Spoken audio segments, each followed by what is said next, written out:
Hi, everybody, and welcome to another segment of AstrologyAnswers.com's weekly forecast.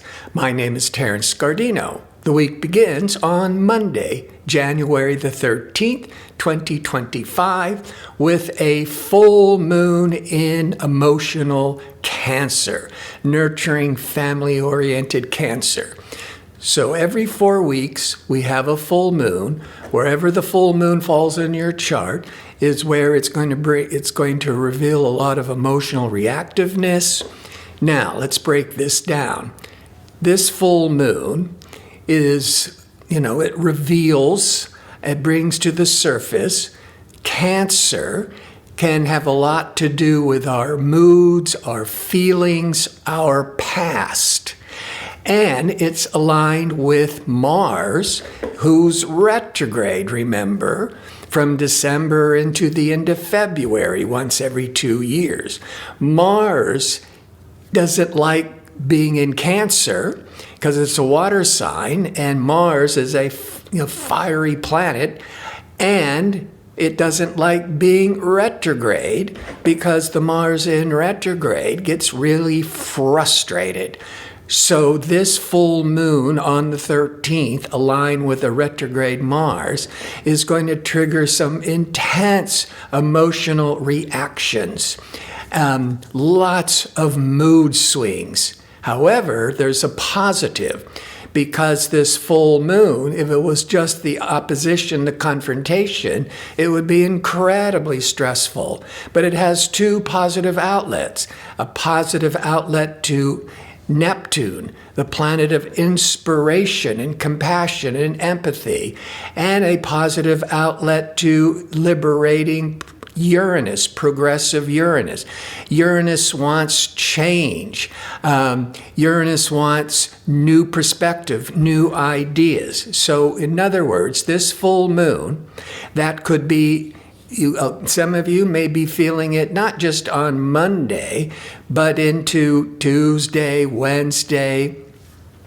This can be a time of bringing a lot of old, stuck emotional patterns to the surface. But because of the positive outlets, this can be a real opportunity for some emotional breakthroughs, for resolving old relationship issues. So it can be very stirring and emotional, but it can really help with some emotional breakthroughs. On Tuesday, the moon is now in Leo, and Leo is more outgoing, more dynamic.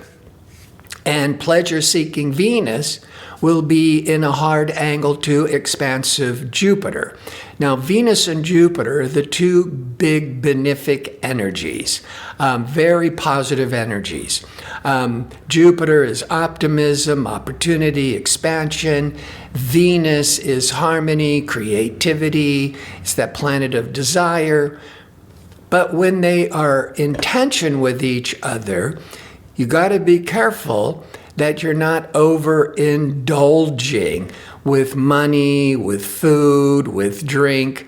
Except with the moon in Leo and this Venus-Jupiter, you could be having a really good time.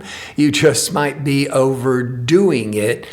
Now, on Wednesday, the moon continues in extroverted Leo.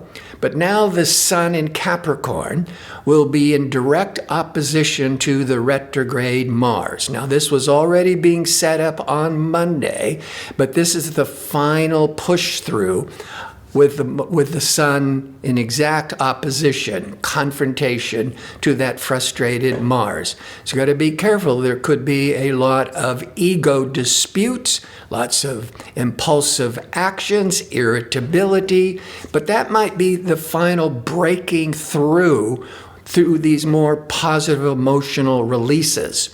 On Thursday, the moon in Leo it's going to be void of course.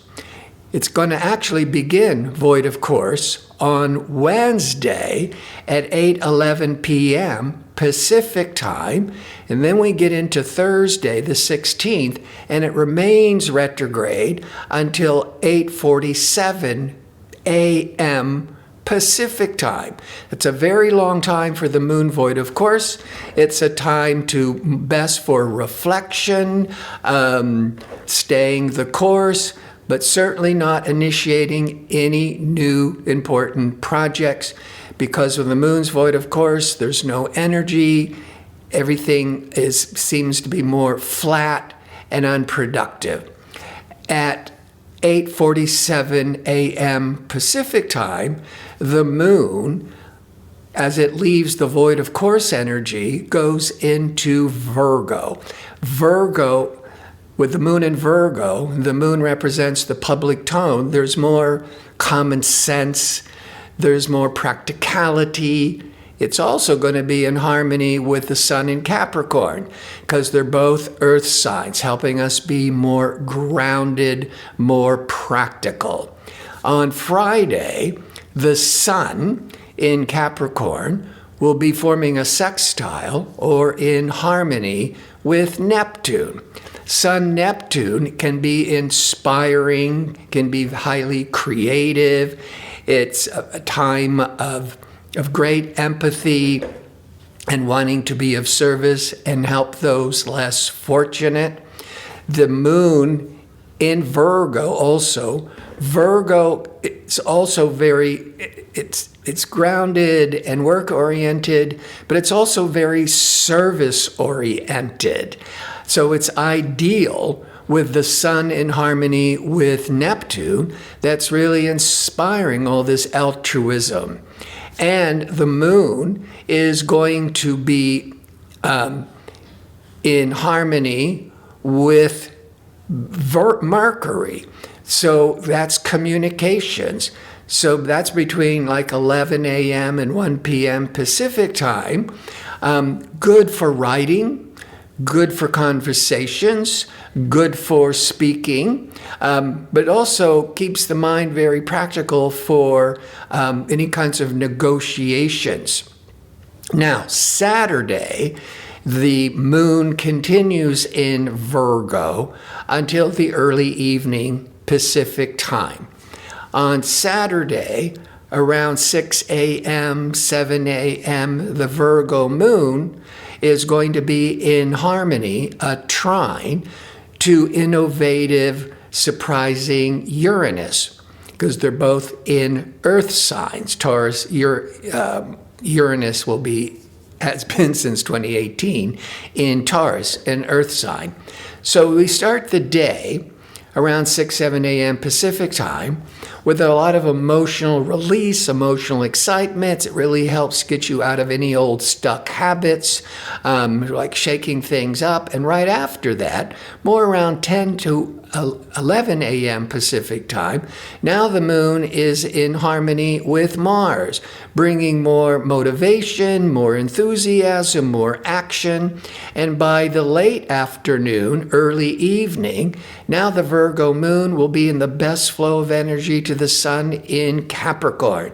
And when that moon and sun are directly in harmony, it feels like that the energy relating to others is more effortless. And Venus is aligned with Saturn for the day. That could cause you to be very concerned about finances, about your relationship. But at the same time, discerning communication Mercury is in harmony with Saturn. So the Mercury-Saturn is bringing a lot of common sense, very favorable for business, very favorable for just being more grounded and realistic. So it's bringing out more of the positive of the Venus-Saturn, which is about working on your relationship to give it more longevity, and the same with finances. This could be, you could be really thinking about your finances, but with the Mercury to Saturn, You're having a lot of, making a lot of good decisions. It's a really good day business-wise. 7:34 p.m. Pacific time, the moon moves into Libra for the next 2.5 days. Libra wants cooperation, wants peace. It's very sociable. It's great for a Saturday night, especially going into Sunday.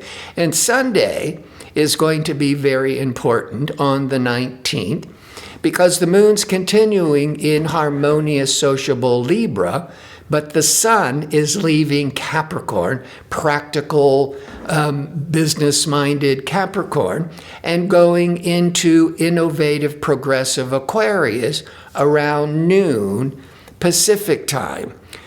The sun will remain in Aquarius for the next 30 days. And that's putting a real spotlight on personal freedoms, new ideas, more of an interest in the future or technology. And by early evening Pacific time, around 6, 7, 8 p.m., that moon in harmonious Libra will be in harmony with lucky expansive Jupiter, because Jupiter will be in the air sign of Gemini. Libra is an air sign, so there's all this compatibility on an emotional, personal level that the moon can represent in harmony with Jupiter. You could be feeling very optimistic, very upbeat. And you could also be making long-range plans. That could also be the Jupiter. That could also involve, the planning could involve traveling or education. I want to thank you for tuning in. I hope to see you next week with my next segment. Until then, be safe and well.